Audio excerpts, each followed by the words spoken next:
बिस्मिल्लाहिर्रहमानिर्रहीम। अस्सलाम वालेकुम। आप कैसर खान यूट्यूब चैनल देख रहे हैं। हम बात करने जा रहे हैं तुर्की की, और तुर्की के अंदर जो सूरत हाल है इन्फ्लेशन की और लिरा की, वो आपको शेयर करनी है, बतानी है, और आपको बताना है कि वहां पर सूरत हाल इस टाइम क्या है, वहां पर माहौल इस टाइम क्या है, क्या हो रहा है, क्यों हो रहा है।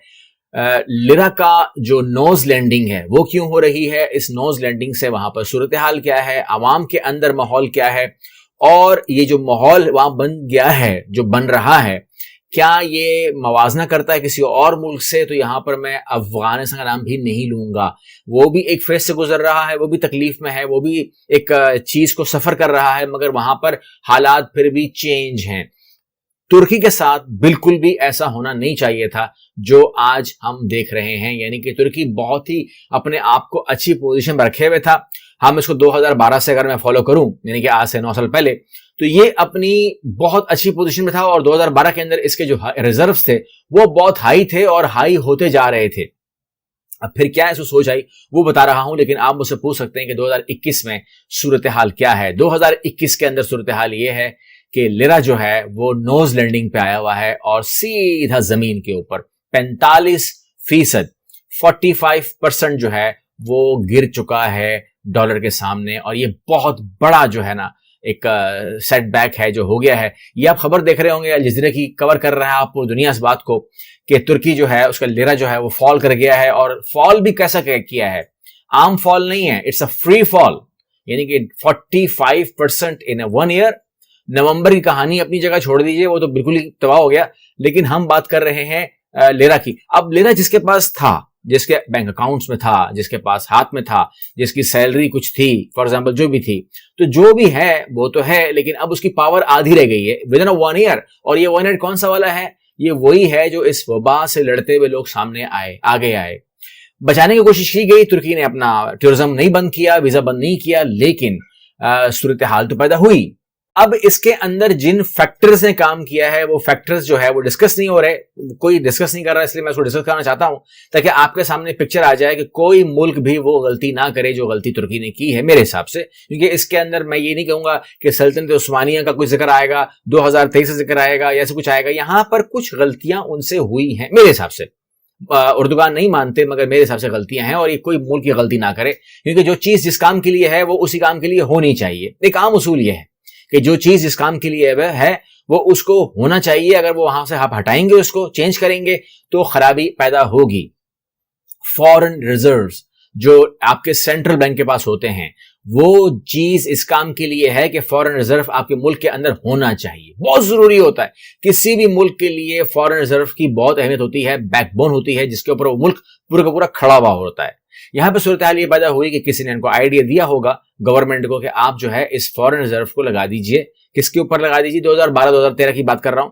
इसको लगा दीजिए आप रियल एस्टेट के अंदर। अब जब आप रियल एस्टेट में लगाएंगे, तो जब ये प्रोजेक्ट्स अपने इख्तिताम को पहुंचेंगे, अपनी कामयाबी को पहुंचेंगे, तो उसको हम जब सेल आउट करेंगे तो 5 साल के अंदर हमको डबल पैसा मिल जाएगा। मतलब जो भी हमारे रिजर्व है, मान लीजिए 100 अरब डॉलर है, तो जनाब वाला आपको 200 अरब मिल जाएगा, 200 अरब डॉलर मिल जाएगा। यानी कि ये एक प्रॉफिट ऐसा होगा कि आपको आपकी लॉटरी निकल आएगी। ये बड़ी बात है। तो इनको समझ में आ गया, उन्होंने कहा बात तो सही है, रियल एस्टेट का बिजनेस तो कभी धोखा देता ही नहीं है, तो इसलिए हम इसको पैसे को रोलिंग में ले आते हैं। और किसी भी कारोबार के अंदर जब आप पैसा रोलिंग में लेकर आते हैं तो फिर रोलिंग गोलिंग हो जाती है। अब यहां पर क्या हुआ क्या, बहुत अच्छा सा माहौल था और इन्होंने काम शुरू कर दिया, रियल एस्टेट खड़ा कर दिया, 2017 के आसपास खड़ा किया, 2018 में चले गए। लेकिन उसके बाद क्या हुआ, जब टाइम आया कि वो आपको 100 का 200 अरब दे, तो पैंडेमिक शुरू हो गया, दुनिया चेंज हो गई। दुनिया चेंज हो गई, वो वहां पर जो उनका असल पैसा था, मतलब वो 100 डॉलर जो उन्होंने कमाना था वो छोड़ दीजिए, जो अपना 100 डॉलर था वो फंस गया रियल एस्टेट के अंदर। तो गवर्नमेंट के पास क्या कमी आ गई? फॉरेन जो रिजर्व थे उसकी कमी आ गई। अब गवर्नमेंट के पैसे तो हैं उसके पास, मतलब अगर वो बेचेगी तो पैसा आएगा, तो क्या होगा, तो क्या होगा, ये फ्यूचर की बात कर रहा हूं। लेकिन क्या हुआ कि अब जो तुर्की है उसके पास पैसे नहीं रहे कि उसको फॉरेन रिजर्व नहीं रहा। अब क्या वो ऑयल खरीदेगा? क्या वो जरूरत की अशिया खरीदेगा? क्या वो इंपोर्ट करेगा? पैसे तो फॉरेन रिजर्व में चाहिए ना, वो है नहीं। तो जब इंपोर्ट आपके मुल्क में कम आएगी, चीजें कम आएंगी, तो उसका असर ये होगा कि वो चीजें आपको महंगी ही मिलेंगी। ये एक नेचुरल फैक्ट हो गया। अब उसके बाद एक तो इन्फ्लेशन या महंगाई जो तुर्की की उसने हिट किया, वो इस बात ने किया, लोगों को जिसने तंग किया वो इस बात से हुआ कि चीजों की तादाद ही कम थी खरीदने के लिए, खरीदार ज्यादा थे, डिमांड ज्यादा थी और वहां पर सेल जो है वो बढ़ गई और जो डिमांड थी वो पूरी नहीं कर सके गवर्नमेंट। एक तो मसला ये आया। दूसरा मसला ये आया कि किसी ने बीच में एक और मशवरा दे दिया। उन्होंने कहा कि जी जो आपके इंटरेस्ट रेट्स हैं वो बड़े हाई हैं, तो अगर ये आप कम कर देंगे तो गवर्नमेंट को बड़ा फायदा होगा, फिर अगेन 100 अरब आप फिर कमा लेंगे। अब वहां पर उर्दुगान ने फैसला कर लिया और उन्होंने स्टेट बैंक को बोला कि जी ये जो रेट हैं इंटरेस्ट के कम करें। इसमें जब आप इसको स्टडी करते हैं, खबरें देखते हैं जो हमने आपसे बात की होगी, तो गवर्नर्स चेंज होने शुरू होते हैं और हम देखते हैं कि पहला गवर्नर चला जाता है, दूसरा चला जाता है, तीसरा चला जाता है और चौथा जब आता है तो वो कहता है ठीक है मैं चेंज कर देता हूं। वो आते ही शर्त के ऊपर है मैं चेंज कर देता हूं। और हम देखते हैं कि वो जो गवर्नर है वो रेट को चेंज कर देता है और लोगों के पास जब आप जो उनको कम इंटरेस्ट दोगे तो उन्होंने अपना पैसा निकालना शुरू कर दिया। अब वो पैसा जिसकी वैल्यू आधी हो गई है वो उसके ऊपर इंटरेस्ट भी नहीं मिलेगा, तो वो पैसा बाहर चला गया। जैसे वो बाहर चला गया तो वहीं पर जो इंटरनेशनल यूरोपीय यूनियन के और इन ममालिक के जो यूरो के अंदर जो डिपॉजिट रखवाया हुआ था उन्होंने वो भी निकाल लिया, क्योंकि उनको इंटरेस्ट चाहिए था। अगर आप इंटरेस्ट नहीं दे सकते तो फिर उसका फायदा क्या था, तो वो मसला पेश आया। लेकिन अभी भी अगर आप खबर देखें तो वो कह रहे हैं, मजीद आगे भी कह रहे हैं कि Erdogan says Turkey's interest rate will continue to fall. अभी कंटिन्यूटी में भी रहेगा और फॉल होगा, यानी कि पैसा और बाहर आएगा। न्यूयॉर्क टाइम कहता है our money has no value और फ्रस्ट्रेशन राइज है तुर्की के अंदर, लिरा क्राइसिस है।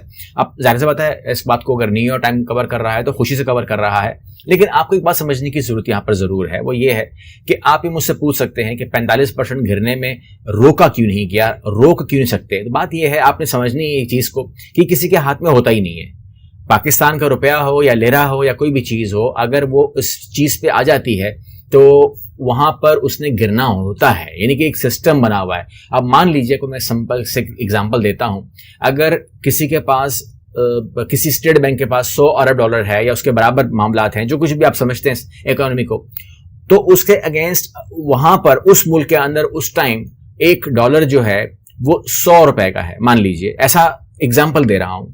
लेकिन मान लीजिए कि अगर ये लोग अपना पैसा बाहर निकालते हैं ड्यू टू एनी रीजन, पैसा कम हो जाता है, रिजर्व कम हो जाते हैं और 100 अरब की जगह वो 50 अरब रह जाते हैं, तो आपके मुल्क में जो करेंसी है वो बिल्कुल डबल लाजमी होनी है। यहां पे डबल हुई है करेंसी। इसका मतलब ये हुआ कि अगर हम उनसे कैलकुलेशन ना मंगवाएं तब भी बात बड़ी सादा सी है कि जो भी रिजर्व थे उनके पास अब वो तकरीबन आधे या उससे भी कम हो सकते हैं। अब डेफिनेटली कितने हैं मुझे मालूम नहीं है, लेकिन इशारतन तो नजर आ रहा है कम से कम आधे से भी नीचे गिर चुके हैं।